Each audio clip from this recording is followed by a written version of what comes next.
Okay, so what's up, Daden Bulldogs with another video. And tonight we are gonna be doing reaction to another brand new film theory video. And this one will be Zootopia's most dissolving secret. Dissolving secret. No wait, I'm sorry, disturbing secret. I finally know how to say it right. Anyway.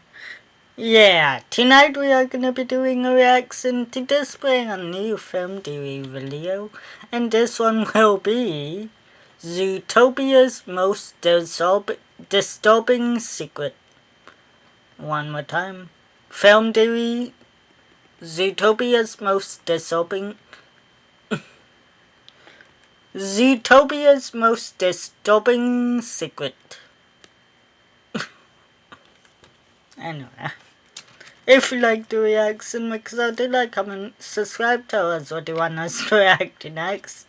Also make sure to hit that bell icon so you get notified whenever we upload posts and go live on Daily Bulldogs. And now let's get into film theory, Zootopia's most disturbing secret. So, without further ado, 3, 2, 1, finally said it right and said it fast. And that's no cap. Zootopia's most disturbing secret. Let go. Zootopia is doomed. Yeah, though you might look at this happy-go-lucky city of Disney animal people and think it's a utopia, it's not. If a place like this actually existed scientifically, it would be on the brink of collapse without enough food, and its people might have to resort to the darkest option. That is kinda disturbing, no cap. Hello, Internet! Welcome to Film Theory, the show that would absolutely be an anthropomorphized St. Bernard. I'll bring you the subscribe button when you're trapped up on the mountain and in dire need of help. Go on, take it, take it! So today we're pulling a bit of a Disney, friends, and how is that? Well, it's because after 9 long years, we're finally getting to a sequel to one of our biggest theories ever, Zootopia. Yeah, along with Disney revisiting this world with its sequel, I wanted to make another theory about it. And fun fact, but that first Zootopia theory is legit the 5th most viewed video on this entire channel. And let's just say that 2016 thumbnails were something else, huh? In case you never got this one on your radar, or it's just been a while, Zootopia is the story of Judy Hopps, an anthropomorphic rabbit from a small town who has big dreams of becoming the first rabbit police officer in Zootopia, a large city where all sorts of animals live in harmony. Throughout the film, she ends up forming an unlikely partnership with Nick Wilde, a red fox and one of the city's resident con men. And together they unravel a massive conspiracy and bust a government-led cabal out to frame all predators as violent. They then save the city and tons of innocent people and end the film as official partners on the Zootopia police force. The film was surprisingly great, one of my personal favorites from the House of Mouse in the last decade, and it's one of the internet's favorites too. Yeah, this one spawned a lot of fan fiction, like a lot of fan fiction. Too much, some would say. Enough that Disney sat down to make some officially sanctioned fan fiction with the sequel because, hey, they want more money. But you know what? Where some might see a cynical cash grab sequel, I see an opportunity to dive back into an interesting world with an old school theory. See, if you sit down and look at the world of Zootopia, how the city is built, how its people interact, and how you'd even think about supplying such a diverse range of animals, the city is sitting on the edge of a crisis and they don't even realize it. Yeah, friends, this is as classic a film theory as film theory can be. Looking at this fun, creative, silly fictional world and taking it as seriously and scientifically as possible. And at the other end of that, well, Zootopia is doomed. And the only thing that might save it from its biggest problems? Cannibalism. Well, kind of. Man, science-y and a dark Disney theory? You're getting a 2 for loyal theorists. So without further ado, let's do further and hop into why Zootopia is doomed. Okay, let's go. Reason number 1, weather modification. Get the Freddy Fazbear Crunch menu, only at Popeyes. That's what I plan on getting, okay, on Monday. Love that chicken from Popeyes. Let's kick off. I do like that chicken from Popeyes, no cap. This indictment by hopping into our police chopper and getting it. Honestly, I only been to Popeyes one time. Surprising or not, I've been to Popeyes one time and it was good. No An good. aerial view of the entire city these films take place in, shall we? The main portion of Zootopia is broken up into 4 sections, or districts.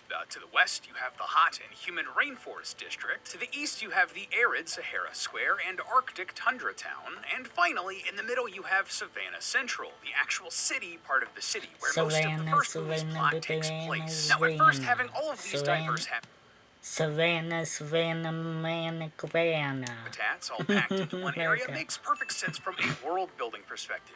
I mean, if I were trying to design a fantastical city built for all sorts of mammals, from rabbits and jaguars to camels and polar bears, this is exactly where I'd land. It's only natural, pun intended, that there would be different ecosystems for the different citizens. It's creative and fun. But the how they would make this happen would be a disaster. Near the beginning of the movie, when Judy first travels to Zootopia, we see her go on a bit of a train tour across the city's different districts. Outside of the city, we see a temperate climate, similar to the American Midwest, maybe something closer to the Pacific Northwest. But as Judy enters the city, we first see Sahara Square before passing into Tundra Town. And as we make that transition, we get a look at this. This is what is known as the Climate Wall, a huge, skyscraper-high array of heaters that blows hot air into Sahara Square while simultaneously blasting cold air into Tundra Town. And later in that same scene, when Judy's train moves into the Rainforest District, we see that the rain in this rainforest is actually mostly caused by giant sprinklers hidden up in the trees. Of course, these biomes recreate a lot of the natural habitats of the peoples of Zootopia, so they can feel comfortable in the city. They can wear what makes them feel natural, and nothing would make them feel more natural than a watch from Holtzkern, our partner for today's theory. So a good watch can complete any outfit, and I do genuinely love wearing them, but finding one that's both classy and affordable,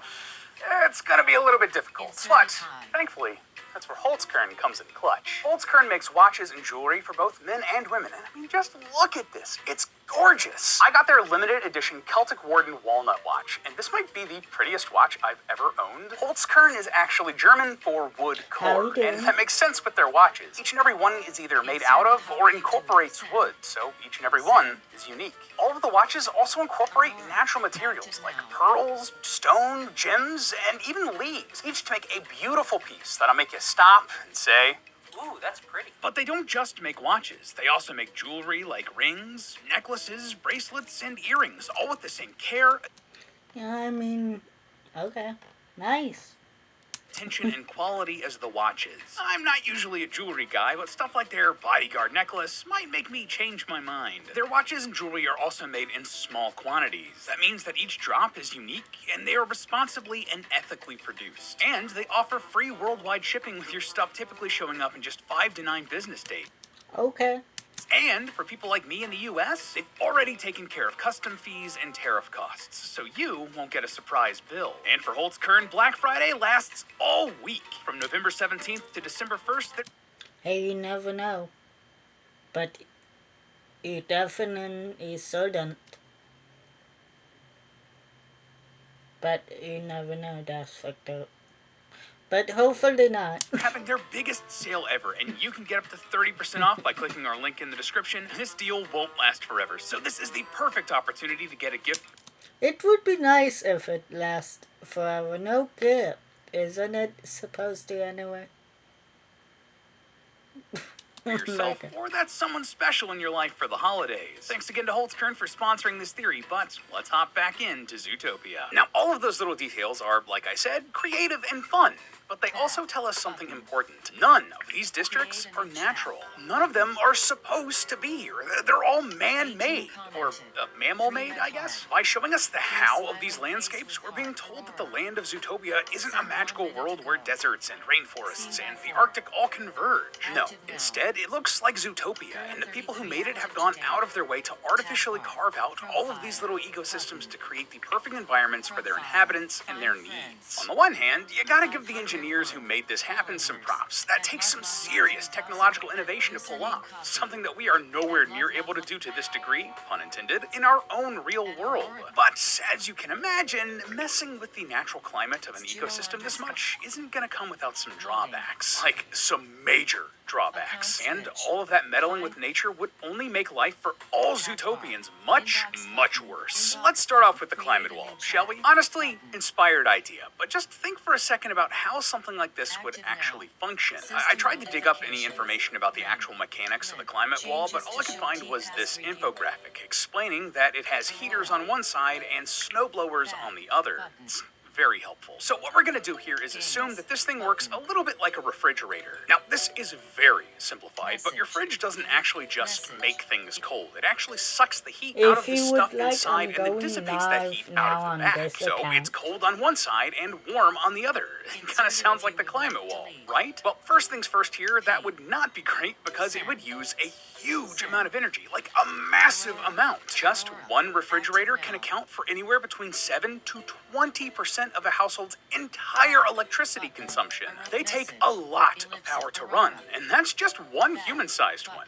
Imagine scaling that up to the size of several buildings. Now, sure, that would have a terrible impact on the environment just from trying to generate that much electricity, but even worse for this environment? Well, think about it. Part of the purpose of the climate wall is to blast hot air into Sahara Square. But do you know what happens to hot air, loyal theorists? It rises. When air heats up, it expands, making it less dense than the air around it, and thus it floats. That's actually how hot air balloons work. But that also means that the air in Sahara Square would be hotter than all of the air around it, and it would literally be sucked into the sky, creating a little bit of a vacuum effect on the ground. And that means that the air from the surrounding areas, like Tundra Town, Savannah Central, and the southeast would flood in, creating massive wind and dust storms. That massive upswell of wind would also carry a lot of the sand and dust from Sahara Square into the sky. And what goes up must come down. This would bathe not only Sahara Square, but all of Zootopia in a continuous cloud of sand. And if you believe that it would just come back down on Sahara Square and nothing else, think again. IRL, millions of tons of sand from the actual Sahara Desert are carried by the wind over to the Americas each. Vacuum effects are nice, but less with sucking. As long as it doesn't suck you up, it's good. Year. So go. But yeah, like Went over a few city blocks, that would be nothing. In the end, this excess sand would pollute water, damage machinery and windows, and even cause eye and lung problems for the most vulnerable Zootopians. And even worse, but when that warm air from the desert meets the cold air coming from Tundra Town, that would create what is known as a front. And depending on how those two masses of air would interact with each other, that could... Okay. No way. Please. A whole host of weather conditions that could change in the blink. That was honestly the first commercial. Pretty much all day. Like Of an eye. Think thunderstorms.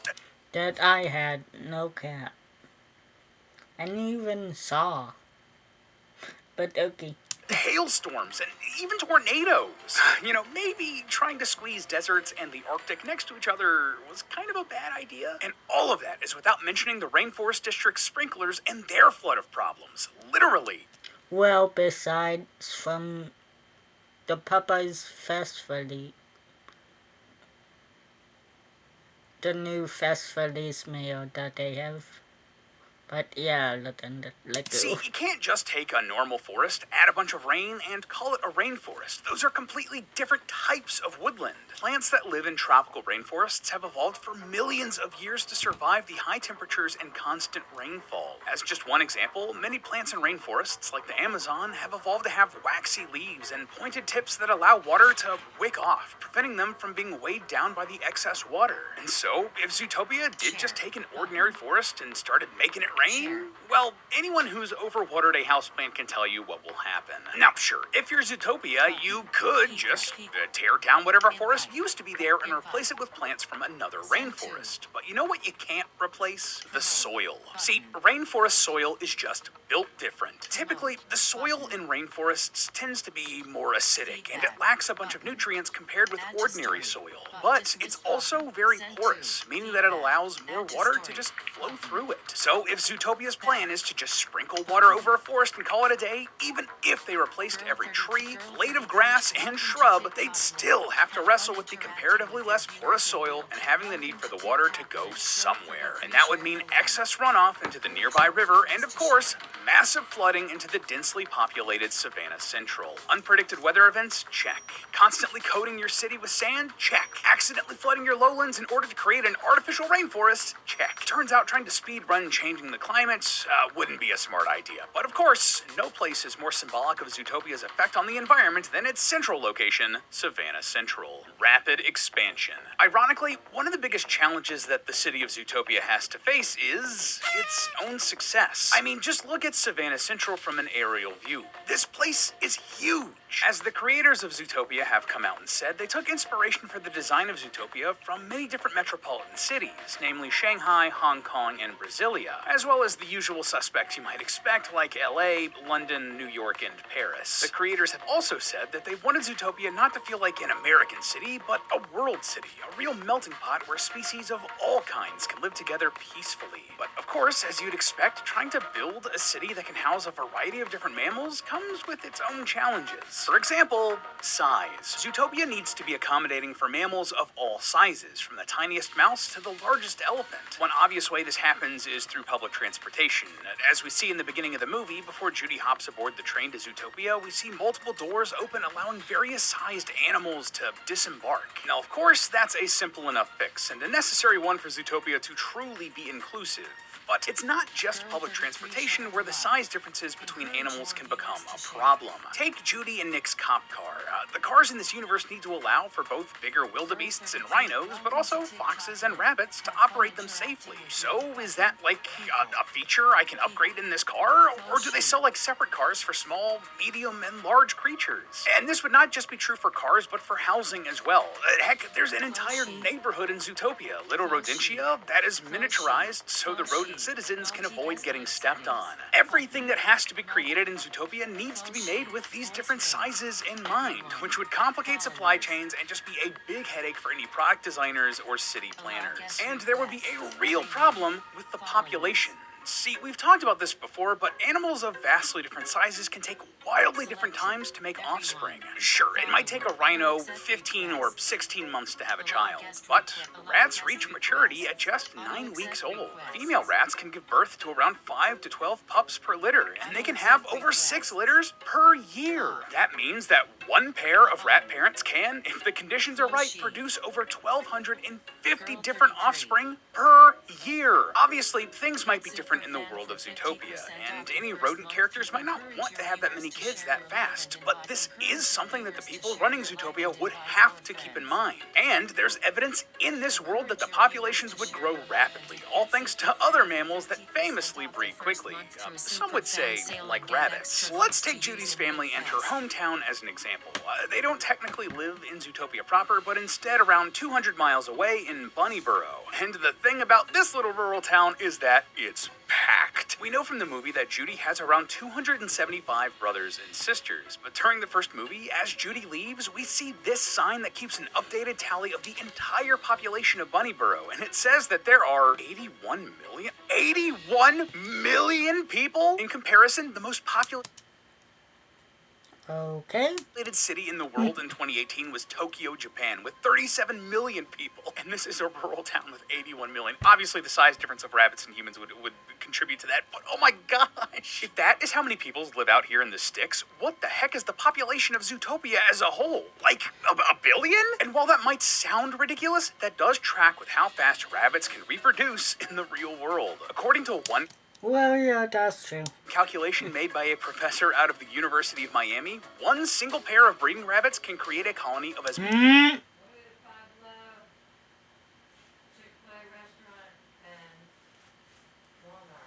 Okay.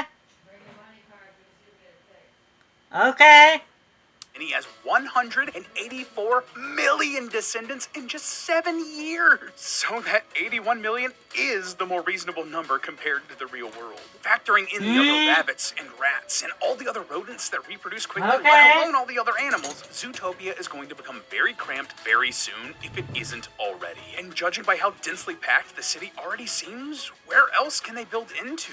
unless they tear down the other habitats they've worked so hard to build. But while unpredictable weather and predictable population booms are no doubt problems, they could theoretically be solved with a bit of ingenuity. It wouldn't be easy, don't get me wrong, but Zootopia has managed to come up with interesting solutions for their challenges so far. Perhaps they could overcome this. But there is another problem that wouldn't be so easily solved. And this one would be the end of the city. Food insecurity. As we discussed many times throughout this episode, Zootopia is meant to be, well, a utopia. A place where all mammals, both predator and prey, are able to live in harmony.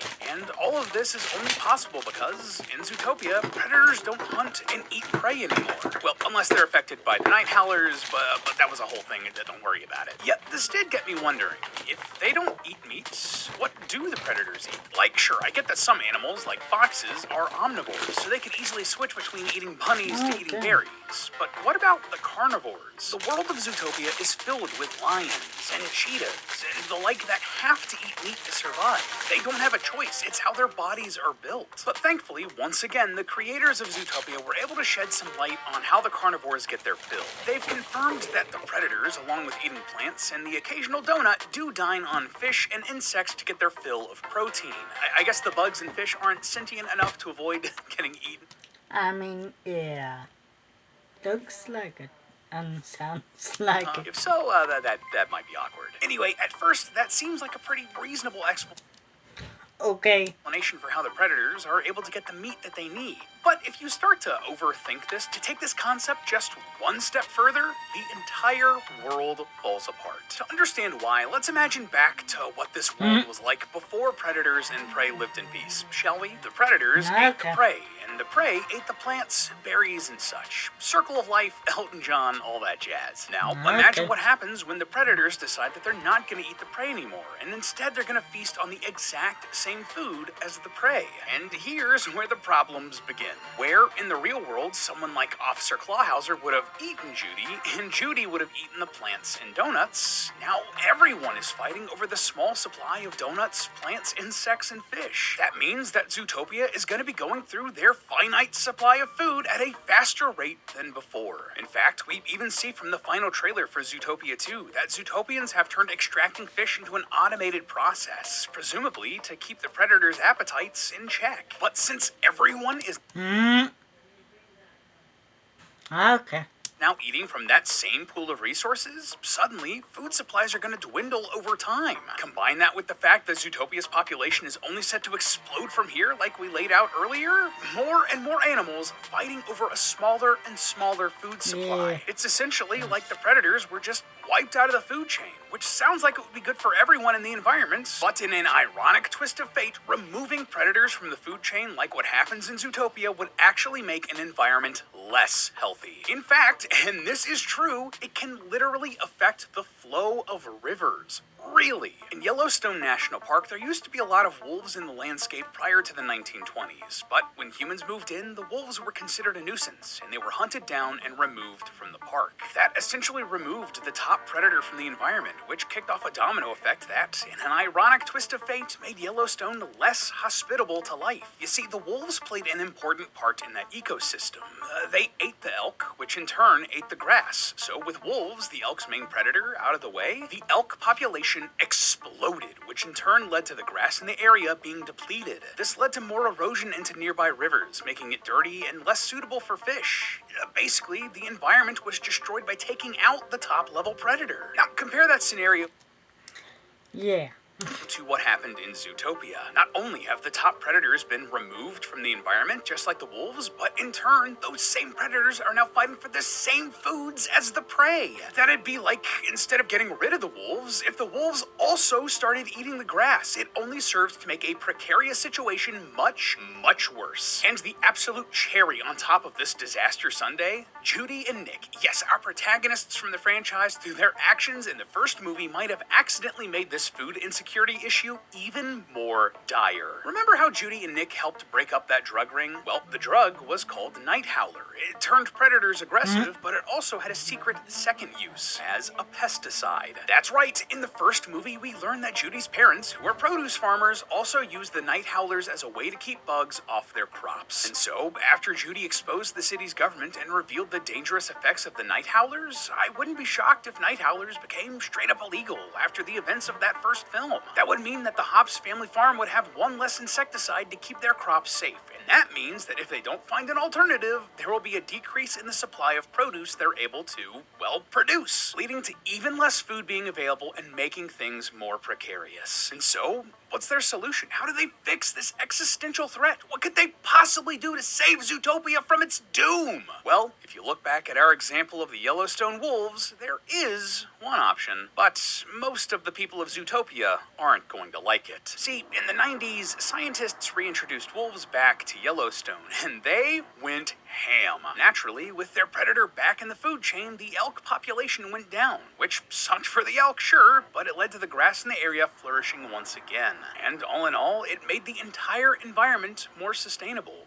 More or less, since all of the people of Zootopia are sentient creatures, they'd have to resort to cannibalism. Barry the bear hanging out with his friends Otto the otter and Randy the rat until he gets hungry enough for lunch. Obviously, there'd be some absolutely terrible issues that would come along with this reintroduction of the predator-prey system into this world. And I mean, it would also go against the entire point and message of the movie, but if you look at the scientific reality of the world of Zootopia set up here, they are going to have to find some solutions for their problems, because if things go south, if food supplies dwindle away, some old habits might start to rear their ugly heads. But hey, that's just a theory. A film theory. And cut. Up next on Film Theory. What if every one of the worlds that makes up the happiest place on Earth was actually the same world?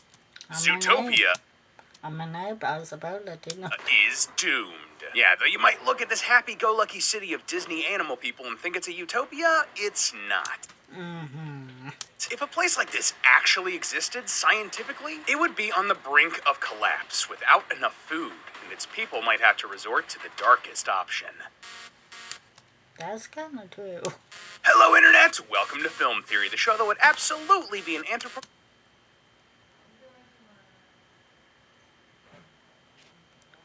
Okay.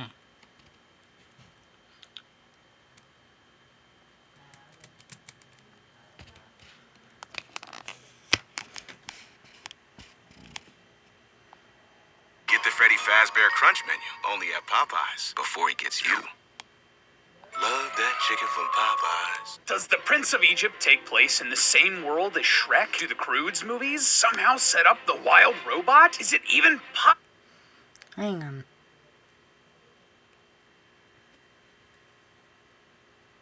Zootopia is doomed. Yeah, though you might look at this happy-go-lucky city of Disney animal people and think it's a utopia, it's not. If a place like this actually existed scientifically, it would be on the brink of collapse without enough food. Possibility. Anyway, if you like the reaction, make sure to like, comment, subscribe to us. What do you want us to react to next? This will be there and the reaction. Also hit the bell icon so get notified whenever we upload post and go live on Dayton Bulldogs. Until next time, Dayton Bulldogs, and we are out.